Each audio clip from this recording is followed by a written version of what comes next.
बिस्मिल्लाहिर्रहमानिर्रहीम। अस्सलाम वालेकुम माय डियर स्टूडेंट्स। आज हम डिस्कस करेंगे question 7 of exercise 1.3। So the question is how many relations can A cross B have if set A has 4 elements and set B has 3 elements। हमें बताना है कि A टाइम्स B के अंदर कितने रिलेशंस बनेंगे अगर सेट A के अंदर हमारे पास 4 एलिमेंट्स हो और सेट B के अंदर 3 एलिमेंट्स हो। हमने एक फार्मूला सीखा है A क्रॉस B के लिए कि A क्रॉस B के अंदर नंबर ऑफ़ एलिमेंट्स हम कैसे देखते हैं कि A के एलिमेंट्स है लेट्स सपोज 4 और B के एलिमेंट्स हैं 3, तो हम 4 मल्टीप्लाई बाई 3 करेंगे तो ये क्या हो जाएगा 12। ये हो गया हमारे पास कि कार्टेशियन प्रोडक्ट के अंदर कितने एलिमेंट्स है ये उसको शो कर रहा है 12। अब number of elements in the relation A cross B, इसके लिए फॉर्मूला होगा 2 की पावर A टाइम्स B, यानी अब 2 to the power A times B हमारा क्या है 12। 2 को हम 12 टाइम्स मल्टीप्लाई करेंगे तो ये आंसर आएगा 4096। यानी रिलेशन A क्रॉस B के अंदर जब सारे एलिमेंट्स हम लिख देंगे तो टोटल 4096 बनेंगे। Now look at this question. List the order pairs in relation R from A to B. If A is equal to B, A plus B 4, A is greater than B, A divides B. हमने पहले तो order pairs लिखने हैं, then उनके ऊपर ये जो conditions given हैं ये उनके ऊपर सॉल्व कर लेना है, इनके रिलेशंस लिख लेने हैं।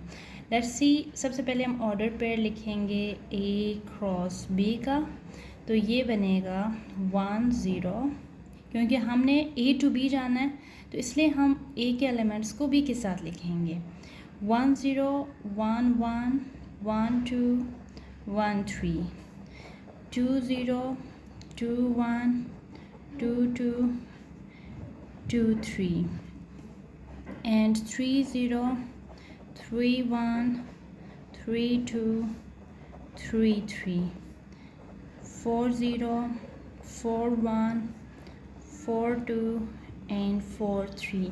ये बन गए हमारे पास कार्टेशियन प्रोडक्ट, यानी सारे ऑर्डर पेयर्स हमारे पास ये बनते हैं। अब इसके अंदर हमने ये वाले कंडीशंस इसके ऊपर सेटिस्फाई कर लेने हैं। जो conditions A is equal to B के एलिमेंट्स में है, जैसे हम लिखेंगे जहाँ पे A के एलिमेंट्स B के इक्वल होंगे। Let's start. A is equal to B, ये पहला सवाल है, यानी A is equal to B means जैसे हमने सीखा है ऑर्डर पेयर हम कैसे लिखते हैं, यूँ लिखते हैं ना A B। दैट मीन्स पहला ऑर्डर पेयर का जो पहला एलिमेंट है वो दूसरे एलिमेंट के इक्वल होना चाहिए। यहाँ पे अब जो भी ऑर्डर पेयर्स में जो एलिमेंट्स इक्वल होंगे हम वो इसमें लिखेंगे। जैसे हमारे पास आएगा इस केस में ये 1 1 2 2 3 3 एंड बस 1 1 2 2 एंड 3 3, यानी इस केस में A is equal to B है, A is equal to B है, A is equal to B है, इसलिए मैंने ये वाले रिलेशंस लिख दिए हैं। अब सेकंड पे आते हैं, ये कहता है A plus B is equal to 4, यानी ऑर्डर पेयर के पहले एलिमेंट को दूसरे के साथ मैं प्लस कर लूँ तो 4 आना चाहिए।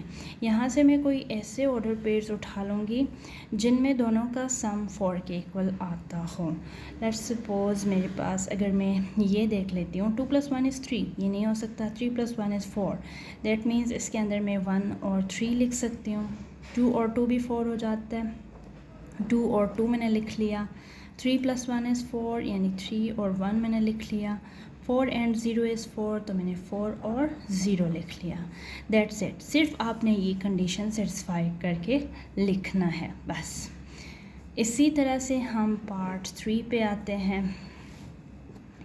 इसमें कहता है कि A is greater than B, यानी ऑर्डर पेयर का जो पहला एलिमेंट है वो ग्रेटर होना चाहिए दूसरे एलिमेंट से। अब देखिए 1 इज़ ग्रेटर देन 0, क्योंकि ये मेरे पास बेसिकली A है, ये मेरे पास बेसिकली B है, पहला एलिमेंट है, दूसरा एलिमेंट B है। दैट मीन्स ये मेरे पास होगा 1 0, ये नहीं हो सकता, ये भी नहीं हो सकता, फिर आके ये होगा 2 and 0, देन 2 and 1, फिर ये नहीं होंगे 3 and 1, 3 and 2, इसी तरह 4 and 0, 4 and 1, 4 and 2, 4 and 3, ये बनेंगे जो मेरे पास जिसमें a ग्रेटर होगा b से। अब जो फोर्थ कंडीशन है मेरे पास वो है a डिवाइड्स b।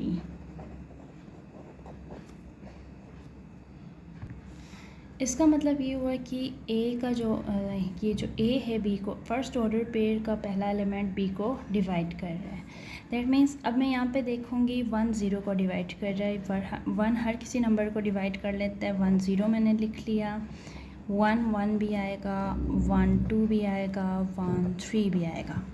अब 2 0 को डिवाइड करता है, 2 1 को डिवाइड नहीं करता, 2 2 को डिवाइड करता है, 2 3 को नहीं करता, फिर 3 0 को डिवाइड करता है, 3 3 को डिवाइड करता है, 4 0 को डिवाइड कर लेता है। ये इतने पेयर्स इसके अंदर बनेंगे।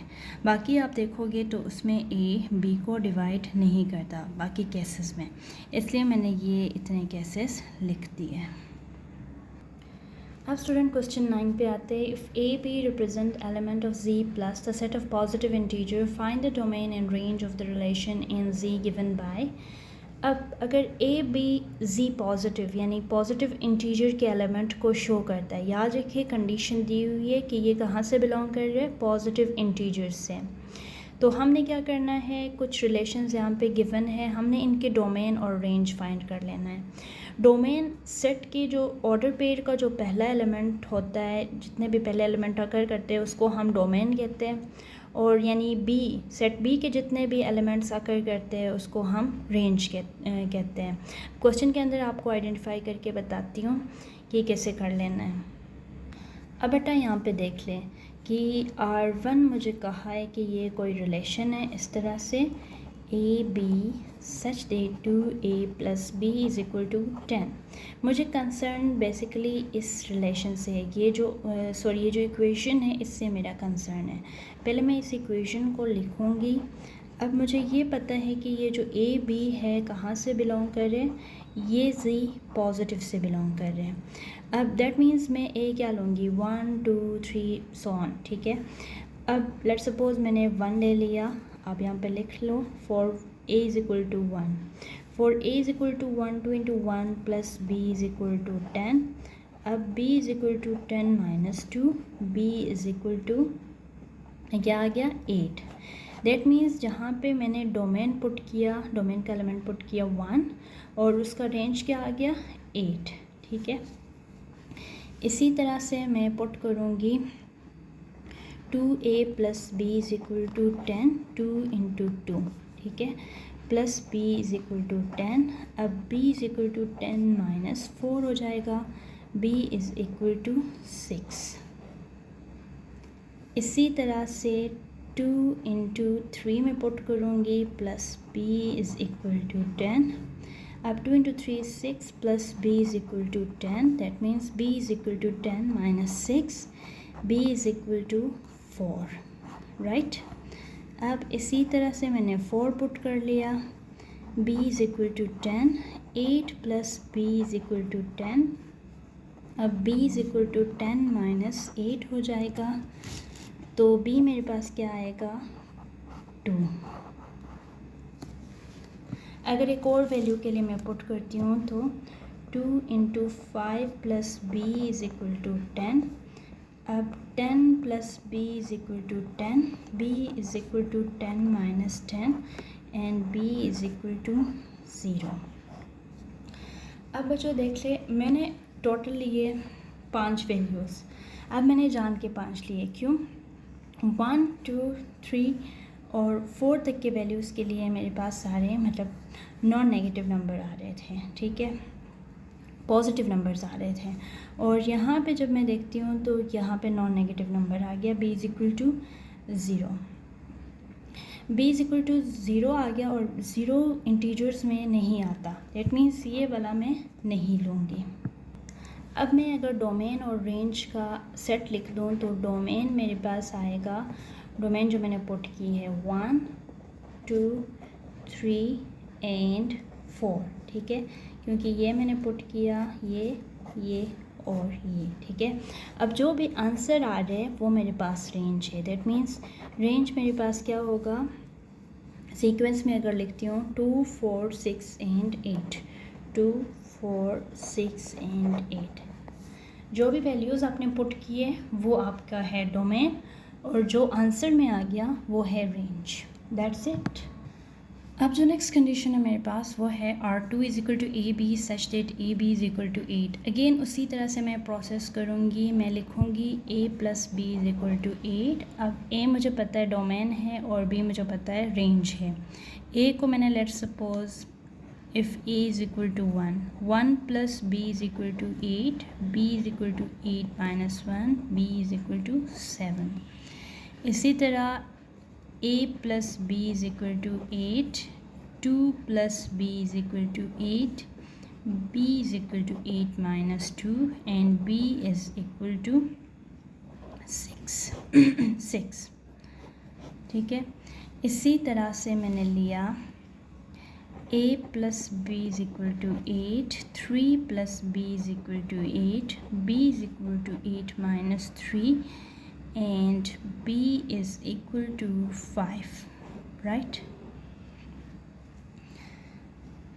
अब ये a is equal to 2 के लिए मैंने ले लिया, a is equal to 3 के लिए मैंने ले लिया। इसी तरह से एक और के लिए मैं ले लेती हूँ a plus b is equal to 8, 4 plus b is equal to 8, b is equal to 8 minus 4, b is equal to 4। अब a plus b is equal to 8, 5 plus b is equal to 8, b is equal to 8 minus 5, b is equal to 3। आपने तब तक लेना है जब तक आपकी value zero ना आए या नेगेटिव ना आए, क्योंकि हमारा जो कंडीशन है z पॉजिटिव है, तो जितने भी हमारे डोमेन में और रेंज में पॉजिटिव नंबर्स आते हैं या पॉजिटिव इंटीजर्स आते हैं तब तक हमने लेते जाने वैल्यूज़। इसी तरह से मैंने ले लिया a plus b is equal to 8, 6 plus b is equal to 8, यानी b is equal to 8 minus 6 is 2। सही हो गया।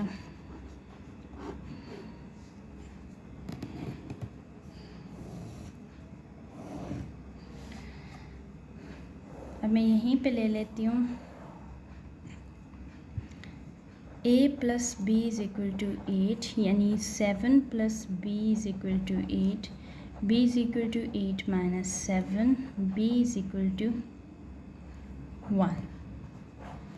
इसी तरह से a plus b is equal to 8, 8 plus b is equal to 8, b is equal to 8 minus 8, b is equal to 0। That means इस condition पे आके मुझे रुकना है, क्योंकि यहाँ पे जो b आ रहा है वो 0 है, और 0 मेरे जो केस गिवन है कि a b बिलोंग कर रहे हैं पॉजिटिव इंटीजर से, ये उसको सेटिस्फाई नहीं करता, इसलिए मैं यहाँ तक ही स्टेप्स ले लूँगी। अब आप यहाँ से बता सकते हो कि आपका डोमेन और रेंज क्या है। डोमेन में आपने 1 से लेके 7 तक के एलिमेंट्स लिए हैं, यानी डोमेन 1 to 7 आएगा, और रेंज में जितने भी आंसर्स आ रहे जैसे 1 2 3 4 5 6 7 दोनों सेट सेम है बिल्कुल। मैं यहाँ पे लिख देती, यहाँ पे मैंने लिख लिया domain is equal to 1 2 3 so on to 7, और इसी तरह रेंज में सारे आंसर सेम आ रहे तो इसका भी आएगा 1 2 3 सो ऑन टू 7, राइट। अब स्टूडेंट इस सवाल को देखते ये थोड़ा डिफरेंट है, क्योंकि इसमें नेगेटिव आ रहा है, negative value a minus B is equal to 8। अब देखिए अगर यहाँ पे मैं 1 से स्टार्ट करूँगी, लेट्स सपोज मैं 1 पुट करके आपको दिखाती हूँ। 1 minus B is equal to 8, minus B is equal to 8 minus 1, minus B is equal to 8 minus 1 is 7, यानी b is equal to minus 7 answer आएगा। अब ये कंडीशन को सेटिस्फाई नहीं करता क्योंकि आंसर मेरा नेगेटिव में आ गया। मुझे नेगेटिव नहीं चाहिए क्योंकि मेरा ए और बी बिलोंग कर रहा है सी पॉजिटिव से, और ये कंडीशन इसलिए यहाँ पे सेटिस्फाई नहीं होता। अब 1 से लेके आप चेक कर लेना कि 2 भी आप लोगे तो भी नेगेटिव में आएगा, 3 में भी नेगेटिव आएगा, 4, 5, 6 एंड 7 में भी नेगेटिव आएगा। लेट्स सपोज मैं आपको यहाँ पे दिखाती हूँ। 7 minus b is equal to 8 minus b is equal to 8 minus 7 minus b is equal to 8 minus 7 is 1, that means b is equal to -1। और ये भी कंडीशन सेटिस्फाई नहीं होता क्योंकि यहाँ पे भी जो b है does not belongs to z plus, इसलिए ये कंडीशन भी यहाँ पे सेटिस्फाई नहीं हो रहा। अब आप 8 लेके चेक करोगे तो अगर आप 8 ले लेते हो, 8 minus B is equal to 8 minus B is equal to 8 minus 8 minus B is equal to 8 minus 8 is 0। अब आप देखोगे तो ये भी जो है b is equal to 0 non negative आ रहा है, यानी 0 आ रहा है, जबकि 0 भी does not belongs to z plus है, यानी ये भी कंडीशन को सेटिस्फाई नहीं कर लेता।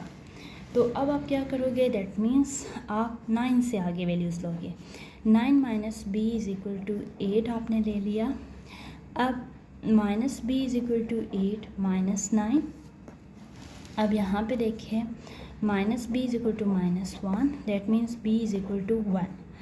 अब यहाँ पे भी आपने a की जगह क्या पुट किया था, a minus B is equal to 8। a की जगह आपने 9 पुट कर लिया था। ये भी पॉजिटिव इंटीजर है और आंसर में भी पॉजिटिव इंटीजर आ गया, दैट मीन्स ये कंडीशन वैलिड है, ये बिल्कुल सही है।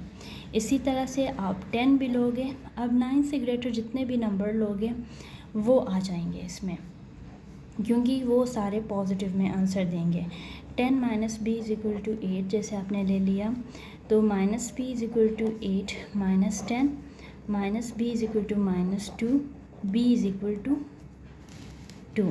ठीक है, क्योंकि यहाँ पे जो नेगेटिव आंसर आएगा और आगे यहाँ पे जो भी नंबर आएंगे वो ग्रेटर होंगे। अब जो greater number with positive sign है, अब ये आगे जाएगा तो नेगेटिव में कन्वर्ट होगा। इसके साथ तो हमेशा ही नेगेटिव है, ये नेगेटिव आगे वाले नेगेटिव के साथ कैंसिल हो जाएगा, इसलिए इसका आंसर हमेशा पॉजिटिव में आएगा। एक और केस भी आप ले लो ताकि आपको समझ आ जाए। जैसे मैंने 11 लिया, 11 minus B is equal to 8 minus B is equal to 8 minus 11 minus B is equal to -3, that means B is equal to 3। अब आप जितने भी वैल्यूज़ इससे आगे कंटिन्यू करोगे सब के लिए पॉजिटिव आएगा। अब आप यहीं से भी जज कर सकते हो कि इसका डोमेन और रेंज क्या होगा। जैसे अगर मैं लिख लेती हूँ तो इसका डोमेन होगा, अब डोमेन देखिए मैंने 9 से जब ऊपर नंबर्स लेने स्टार्ट किए तो तब जाके इसका आंसर सही आ गया। तो मैं क्या करूँगी कि domain is equal to x such that x belongs to n, natural number से बिलोंग कर रहा है, क्योंकि जो मैं रेंज के जो मेरे आंसर्स आ रहे हैं मैंने उसके अकॉर्डिंग डिसाइड किया कि ये कहाँ से बिलोंग कर रहे हैं। And x is greater than और इक्वल टू 9 मैंने ले लिया। अब इसी तरह से जो रेंज होगा, अब रेंज के अंदर आप देखिए 1 आ रहा है, 2 आ रहा है, 3 आ रहा है, दैट मीन्स सारे नेचुरल नंबर ही आ रहे हैं, तो इसलिए मैंने range is equal to n लिख दिया। That's it. सो आज के लिए बच्चों यहाँ तक कर लेंगे। आप चैनल को ज़रूर लाइक एंड सब्सक्राइब कीजिएगा। Thank you. अल्लाह हाफ़िज़।